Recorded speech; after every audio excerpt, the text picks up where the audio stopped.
When working on the web, sometimes you'll have to work with images. You might want to, let's say, resize, add watermarks, maybe change the color, add some blurring.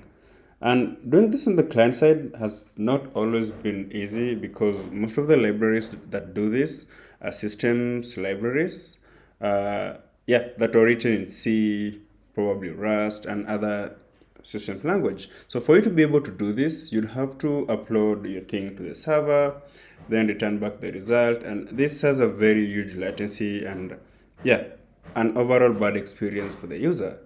So what if you could do your image stuff on the client side and yeah, almost at the same speed that would happen on the server, and this is gonna save you compute. So that was the motivation behind this. And actually, the main motivation was I was making a PWA generator that needs to work offline, and it also needs to. Let me see if I remember the URL. Yeah, it's over here. So I was working on a PWA generator that works offline. So what it does, it takes on the information about your app, short name. This is for the manifest. Then you can give it your theme color. For some reason, yours is red, and the background color, this color over here. Then you just continue answering the questions. Then you upload your logo, and that's it. Then you continue to the next step. Then you choose the mode that you want. Most of the time when you're making PWS, it's standalone. Then of course you might want cache first, network first, hello revalidate. This makes more sense, and it gives you some information. So after cache immediately, and then apply the cache in the background, best to balance speed and freshness. So if you've used an app, a native app like Twitter, this is what's going on in there. So PWS are not in the scope of this video.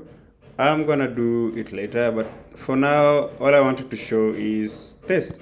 Then you can continue to the next. Then here is what I wanted. So this does not have any server. I'll show the source code. It happens in your browser. So as long as your browser supports WebAssembly, that logo I uploaded in step 2 will be able to generate icons from it, the PW icons, the several ones. So I'm just gonna click generate icons, and you can see how fast it is, depending on the size of the file, of course. I have the 48 by 48, 72 by 72, 96 by 96, blah, blah, blah. So this was the motivation behind me doing that, because I'm not a pioneer in this.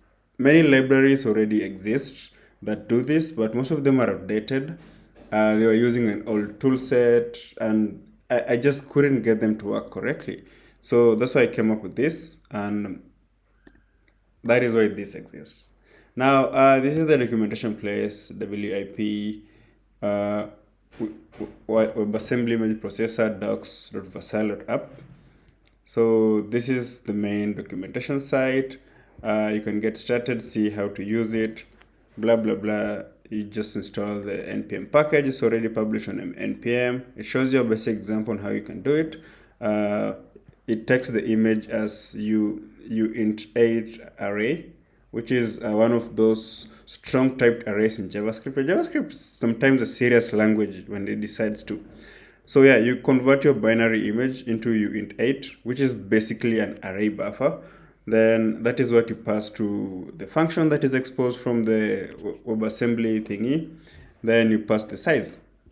That's it. So you can go through the docs to see that, but for now, let us go and see the main demos, which are here. So for example, we can come here and see, let me see which one, the one that will be more obvious. So we can choose to invert this file, just press invert, and just like that, it is inverted right in the browser, not going anywhere else. So this is very cool because you can do things like you can create your own editor in the browser, but the use case I see for this, the ones I tried listing here, like for example, if your app supports profile pictures, your web app, you can be able to do the modifications right in the browser before uploading it, which is very user friendly. Number two, you can create photo galleries, something like Google Photos or something, without relying on the server. Or of course, PWA image apps.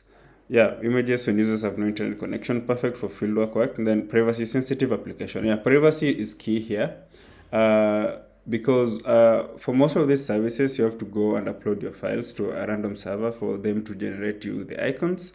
But yeah, you can do it. So you can also do image compression right inside the browser or in your app by just importing the library. You don't need to have it as external. Then you can do batch processing, design tools and editors, and of course the form one. Yeah, so for the support, yeah, Chrome 57, Firefox 52 plus, Safari 11 plus, and any other browser that supports WebAssembly. And here's some complete example. Then performance is near native because WebAssembly is a virtual machine. Java people know very well about VMs. So this is WebAssembly is basically an extra compilation target for this code. So in this case, the code I'm using, if I scroll up here and go to cargo.toml, I'm using a library called image. It is a Rust library for manipulating images. So I'm giving this image crate an extra compilation target using WebAssembly. So think of it this way. The same way when you write a systems program, you can compile it to run on Windows, compile it to run on Linux. Now WebAssembly is an extra compilation target for that. And yeah, so that's it for this short demo video. I hope it sparks your interest on WebAssembly. Let me know what you think. Have a good day. Bye-bye.